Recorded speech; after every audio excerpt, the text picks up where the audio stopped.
Bahasa Indonesia bukan sekadar alat komunikasi saja, ya, tetapi juga jembatan peradaban yang mampu menembus batas negara. Keren gak tuh? Keindahannya yang memikat, kemudian logikanya yang mengikat, dan juga maknanya menyentuh hati. Tak heran jika bahasa Indonesia kini menjadi sumber inspirasi, ya, dan juga kompetisi tingkat nasional di Cina sana.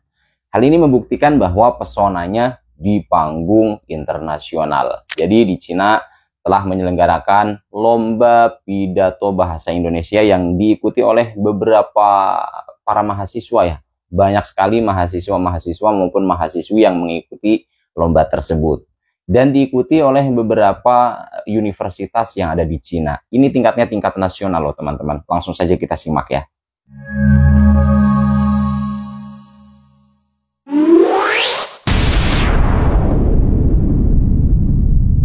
Selamat pagi semuanya dari Beijing, Tiongkok. Hari ini aku mau menghadiri lomba pidato bahasa Indonesia tingkat nasional yang diadakan di Beijing Foreign Studies University atau Universitas Bahasa Asing Beijing. Dan hari ini aku juga mendapatkan kehormatan untuk menjadi salah satu juri dalam lomba pidato yang diadakan di sini. Acara lomba pidato ini tingkat nasional ya. Jadi akan diikuti oleh puluhan mahasiswa jurusan bahasa Indonesia dari berbagai universitas yang tersebar di seluruh Tiongkok. Jadi ikutin terus keseruan hari ini. Let's go! Ini aku sudah di dalam kampus BFSU. Jadi acara lomba pidato hari ini dibagi menjadi dua kategori, yaitu kategori tingkat dasar dan kategori tingkat tinggi. Kebetulan aku diundang untuk menjadi juri dalam acara lomba pidato bahasa Indonesia tingkat dasar. Totalnya ada 8 juri dalam acara lomba pidato hari ini. Dan masing-masing 4 juri untuk setiap kategori. Ini aku udah nggak sabaran ya melihat penampilan para peserta lomba pidato hari ini. Halo. Halo. Ini dengan Kirana, mahasiswa semester 8 di BFSU. Udah mau lulus ya? Ya, udah mau lulus. 2 bulan lagi jadi mahasiswa, lalu langsung kerja. Kalau boleh tahu nanti setelah lulus mau bekerja sebagai apa? Sebagai mungkin di Beijing aja, sebagai penerjemah, sebagai diplomat. Wow, luar biasa. Ini gimana selama 4 tahun belajar bahasa Indonesia? Kesan dan pesannya? Kesan dan pesannya, menurut saya bahasa Indonesia itu saya sangat menikmati saat membaca tulisan, membaca teks. Karena bahasa Indonesia itu nadanya dan juga intonasinya sangat menarik ya bagi saya. Dan juga saya pernah ke Indonesia untuk bertukaran belajar di Yogyakarta. Ya. Universitas apa? Universitas Negeri Yogyakarta. Oh, berapa lama di Yogyakarta? 1 semester saja, tapi saya juga di sana berpariwisata ke kota yang lain, ke Bandung, ke Jakarta, ke Bali. Jadi yang paling disukai kota mana kalau boleh tahu? Kota mana saya paling suka Yogyakarta. Karena di sana lebih budayanya lebih kental menurut saya. Kalau bahasa Jawa bisa nggak? Soalnya lama kan di Jawa. Sedikit, namun sidik-sidik. Sidik-sidik. Ya. Yang lain ada nggak? Yang lain matur nuwun seperti itu. Oke.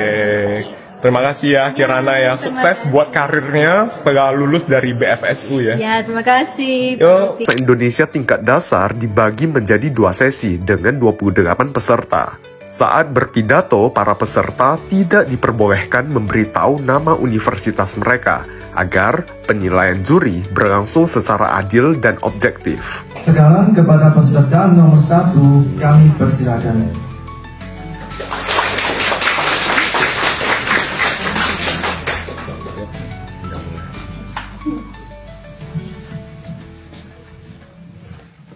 Selamat pagi, Bapak-Bapak dan Ibu-Ibu yang saya hormati. Saya Liu Ansu. Gembira sekali. Kali ini saya dapat bicara tentang pengalaman dan peran saya seorang pelajar bahasa Indonesia pada masa maju, yaitu masa digital dan AI ini. Dikarenakan jumlah peserta yang cukup banyak dalam video kali ini, aku hanya memasukkan beberapa cuplikan pidato yang menarik dari beberapa peserta. Yuk ikuti terus sampai selesai karena banyak sekali momen yang sangat sayang untuk dilewatkan. Bapak, Ibu Dewan Juri yang saya muliakan, hadirin sekalian yang saya hormati dan teman-teman sekalian yang saya kasihi. Selamat siang. Terima kasih atas kesempatan yang telah diberikan kepada saya. Pada kesempatan ini, izinkanlah saya berbicara tentang sebuah topik yang tak hanya penting, tapi juga menarik. Bagaimana kita belajar bahasa Indonesia di era digital dan kecerdasan buatan yang sangat pesat ini? Di era ini, cara kita belajar bahasa Indonesia semakin fleksibel dan beragam. Dulu, kita harus duduk lama di meja. Sementara sekarang, pembelajaran bahasa Indonesia menjadi lebih terfragmentasi dan interaktif. Kita bisa belajar melalui podcast atau aplikasi kosakata saat pulang pergi di jalan atau mengantri. Kita juga bisa berkomunikasi langsung dengan teman-teman Indonesia di aplikasi media sosial. Sebagai contoh, saya sendiri sering belajar kosakata baru di aplikasi kosakata seperti Duolingo sambil menunggu antrian di kantin kampus yang penuh orang. Saya juga sering ngobrol dengan teman-teman Indonesia di aplikasi media sosial seperti HelloTalk dan membagikan video-video bahasa Indonesia yang menarik. Ciri-ciri seperti ini membuat pembelajaran kita lebih efisien dan dekat dengan kehidupan sehari-hari. Namun, ada juga sisi yang negatif. Kelebihan informasi juga menjadi ciri khas di era ini. Dulu, kita kesulitan mencari bahan yang tepat. Tapi sekarang, kita bingung memilih di antara banyaknya sumber. Di YouTube, ada banyak kanal yang mengajarkan bahasa Indonesia. Namun, ketika saya ingin belajar satu tata bahasa lewat YouTube, saya bisa menemukan puluhan video dengan penjelasannya berbeda-beda. Ada yang menjelaskan begini, ada yang begitu. Seringkali penjelasannya tidak sama, akhirnya saya malah bingung. Di era digital, kuncinya bukan seberapa banyaknya informasi, tetapi bagaimana kita menyaring dan menemukan isi yang paling cocok. Saya ingin mengakhiri pidato saya dengan sebuah peribahasa Indonesia.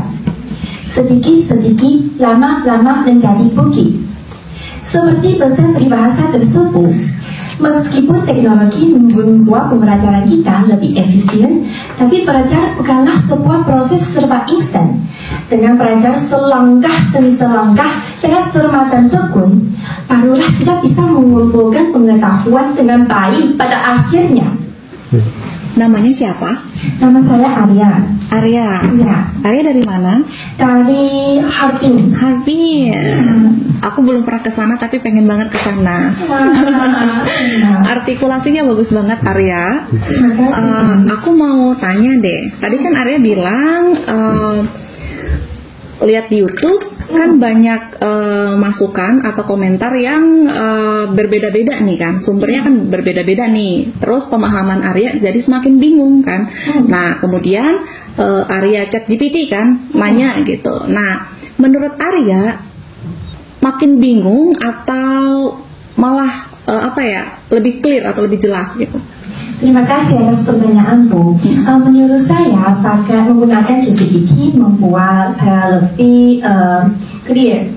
Karena ChatGPT bisa membuat saya beberapa jawaban dan dia bisa memberi saya jawaban dengan langsung.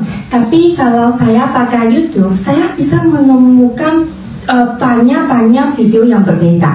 Jadi saya pikir menggunakan ChatGPT membuat saya lebih jelas. Jadi kan kalau GPT itu kan baca ya, terus kalau YouTube tuh nonton. Nah menurut Arya, kamu pribadi kamu ya, kamu lebih suka nonton atau baca nih kira-kira belajarnya? Kalau belajar saya lebih suka baca. Karena sejak kecil kami harus berlatih bagaimana membaca buku lebih cepat, lebih efisien. Jadi menurut saya membaca adalah cara lebih efisien untuk belajar. Terima kasih. Terima kasih Arya. Yang ada terakhir kamu bilang itu pepatah peribahasa. Iya. Apa tadi? Coba boleh diulangin? Iya boleh. Sedikit-sedikit, lama-lama menjadi bukit. Bagus, cakep. Terima kasih, Pak. Coba kasih saya satu lagi deh. Apa? Ada nggak peribahasa lain yang kamu tahu selain tadi? Saya ingat satu yang Aneh. Apa tuh? Muri air besar berdiri, tapi dosa air besar berlari. Waduh. Iya. Saya tahu. Itu sangat aneh. Saya ingat. Yang aneh ingat ya malah. Oke. Bapak-bapak, ibu-ibu, dan para hadirin yang terhormat, selamat siang. Nama saya Feng Boyue dan nama Indonesia saya Widya. Saya mahasiswa baru. Hari ini topik pidato saya adalah belajar bahasa Indonesia dengan AI. Pada tahun lalu, belum belajar bahasa Indonesia, saya mulai menggunakan aplikasi Halotalk. Di sana, saya bertemu dengan seorang teman Indonesia. Dia mahasiswa Universitas Brawijaya. Namanya Salsa. Kami sering menukar bahasa dan budaya masing-masing. Saya mengajar dia kata-kata bahasa Mandarin dan dia mengajar saya bedanya huruf T dan huruf D. Dia juga sering mengirim foto-foto pada malam kepada saya.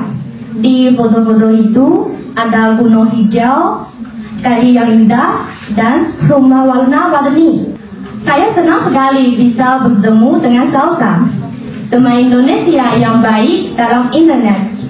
Karena dia, saya tahu lebih banyak tentang Indonesia. Kedua, lewat internet, kita bisa menonton film, mendengarkan musik, dan membaca buku. Kalau begitu, kita bisa belajar bahasa di rumah sendiri saja. Ia bisa menjelaskan penggunaan bahasa kepada saya. Dan ia bisa membuat jadwal belajar sesuai dengan kemampuan mahasiswa. Namun, ia masih belum sempurna. Saat saya ngobrol dengan AI, dia tidak bisa bercanda dengan saya seperti temanku Salsa. Sekian saja, terima kasih.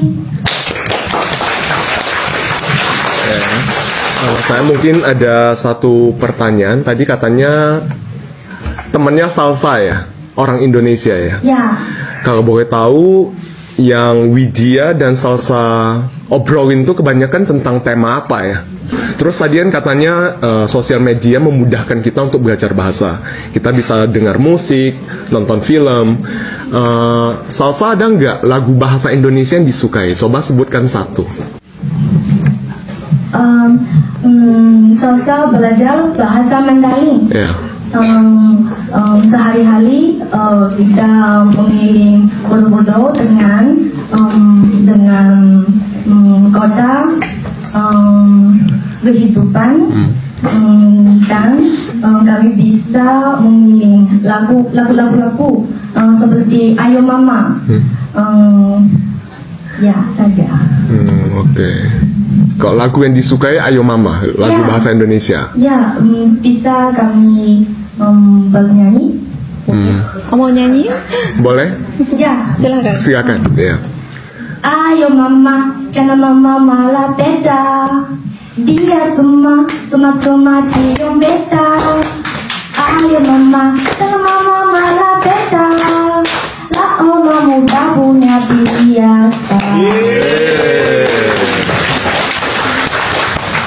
Para juri yang terhormat, Bapak, Ibu, serta teman-teman yang tercinta, selamat siang. Akhir-akhir ini, hati dan pikiran sedang galau. Jadi, langsung saja saya jalan-jalan ke Pelabuhan. Saya merasakan angin laut yang lembut, api unggun yang hangat, dan kerumunan penari pertanyaan khas Bali yang ramai. Dengar, cak-cak-cak, kecak-kecak, caca. Sungguh menyenangkan. Loh, ini mimpi. Tentu tidak. Ini berkat kacamata VR. Nah, bicara soal ini, saya jadi ingin bercerita tentang kisah saya dengan bahasa Indonesia di era kecerdasan digital ini. Rasanya baru kemarin saya masih membayangkan hanya belajar bahasa Indonesia sambil memeluk buku teks setiap saat. Tapi kini setiap kali selesai berkuliah, saya akan berlatih interaktif dengan AI penutur asli Indonesia. Saya pikir dengan aplikasi AI di ponsel, belajar bahasa Indonesia menjadi mudah, fleksibel, dan variatif. Saya juga pikir bahasa Indonesia ini hidup. Astaga, keren banget, iya kan? Dan saya juga mau membagi sebuah pengalaman pribadi. Saya sedang ketuai satu proyek kampus, dan proyek ini bertujuan bersahabat dengan teman-teman dari Asia Tenggara, dan kami dalam satu kelompok belajar bagaimana memilih dengan efektif informasi yang berguna bagi sendiri dalam ledakan informasi global ini. Jadi sejujurnya saya pikir di era kecerdasan digital berbasis mesin yang ini, kami bukan sekadar pembelajar, tetapi juga pemilik kecerdasan unggul yang melibatkan emosi, inovasi dan etika dalam pertukaran budaya kedua negara. Sebenarnya saya masih ada banyak cerita yang ingin saya bagikan, tapi waktu terbatas. Semoga lain kali kita bertemu dan bertukar cerita lagi. Terima kasih.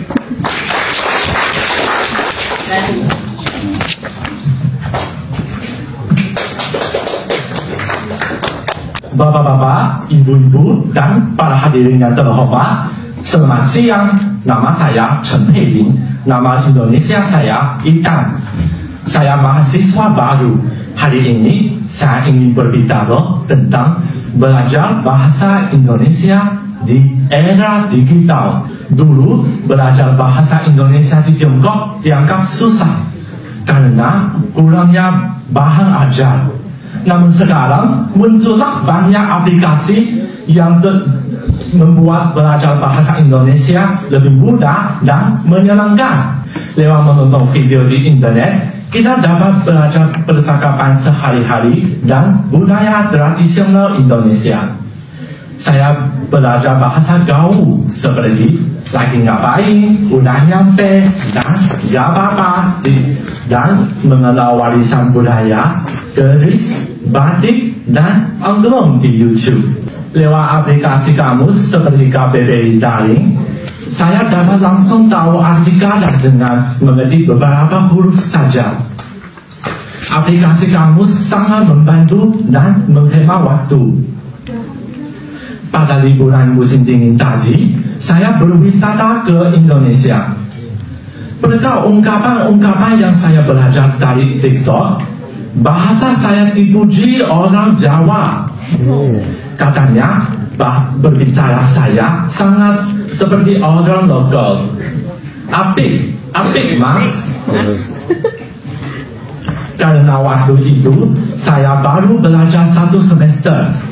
Bahasa saya masih terbatas. Saya sering menggunakan aplikasi AI dan kamus. Ketika saya naik kereta api di Indonesia, saya menemukan banyak tanda larangan. Salah satunya yang tertulis dilarang membawa benda berbau tajam dengan gambar durian. Saya jadi bingung. Dan tandanya saya fotokan dengan AI segera. AI langsung memberikan jawaban, dan ternyata bukan tidak boleh membawa buah-buahan, tetapi tidak boleh membawa barang yang sangat bau. Setelah pulang dari Indonesia, saya masih sering mengobrol dengan teman-teman Indonesia melalui HP. Dengan cara-cara tersebut, kemampuan berbahasa saya semakin meningkat. Di era digital ini, belajar bahasa Indonesia tidak lagi sulit. Semua orang dapat menemukan bahan ajar yang cocok. Kita dapat mendengarkan musik dan menonton video di internet, mengikuti kursus dan les bahasa Indonesia secara daring. singkatan dengan teknologi baru, kita dapat belajar bahasa Indonesia dengan lebih efisien dan menyenangkan. Ayo, mari kita belajar bahasa Indonesia bersama-sama. Saya sampai di sini saja. Terima kasih. Bapak-bapak, ibu-ibu, silakan bertanya. Saya berasal dari Guiyang, salah satu kota yang terletak di Tiongkok Selatan. Etan, coba bilang ayo lagi. Ayo. Ayo. Keren. Ya, makasih banyak. Etan tadi cerita soal naik kereta ya. Ya. Itu dari mana ke mana, ingat nggak? Saya naik kereta api dari Jakarta ke Yogyakarta, juga dari Yogyakarta ke Malang. Ya, perjalanan di kereta api Indonesia sangat mengesankan karena kereta api di Indonesia sangat nyaman. Ya. Saya ada pertanyaan, Ethan. Tadi katanya sempat ke Indonesia ya? Ya. Musim dingin tahun kemarin ya? Ya. Yang paling berkesan apa selama di Indonesia? Terus selama di Indonesia sekarang sudah mulai serba digital juga ya? Banyak aplikasi misalnya untuk naik ojol, ojek online, dan untuk pembayaran dan lain sebagainya. Kalau boleh tahu aplikasi apa saja yang digunakan Ethan selama di Indonesia? Saya menggunakan aplikasi misalnya Grab, Gojek di Indonesia. Karena di Indonesia saya digunakan aplikasinya untuk panggil ojek ya, dan menggunakan aplikasinya untuk panggil ojek sangat murah dan cepat. Untuk pembayaran? Untuk pembayaran saya belum menggunakan aplikasi karena kalau membayar dengan aplikasi saya harus ada punya kartu di Indonesia dan pembayaran di Indonesia masih terbatas. Jadi menurut saya membayar di Indonesia pakai uang tunai dan kartu Visa lebih cepat ya. Menurut saya kota Yogyakarta adalah kota yang paling berkesan karena kota Yogyakarta adalah kota yang sejarahnya panjang sekali, dan di kota Yogyakarta ada banyak tempat yang saya dapat merasakan budaya Jawa. Saya sangat suka budaya Indonesia, jadi saya sangat suka Yogyakarta. Selain itu, kota Yogyakarta terkenal dengan berpenduduk ramah-ramah.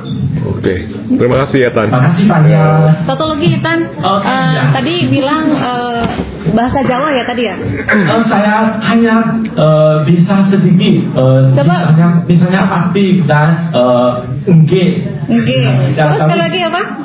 Saya nggak bisa, tapi saya mau belajar bahasa Jawa. Ya, nanti saya harus belajar bahasa Jawa di Pulau Jawa lain kali. Tadi taunya apa? Tahunya tadi apik sama nge. Ya. Saya hanya tahu dua kata. Ya, jadi saya harus belajar Jawa di Pulau Jawa lain kali ya. Oke, thank you. Terima kasih banyak. Terima kasih.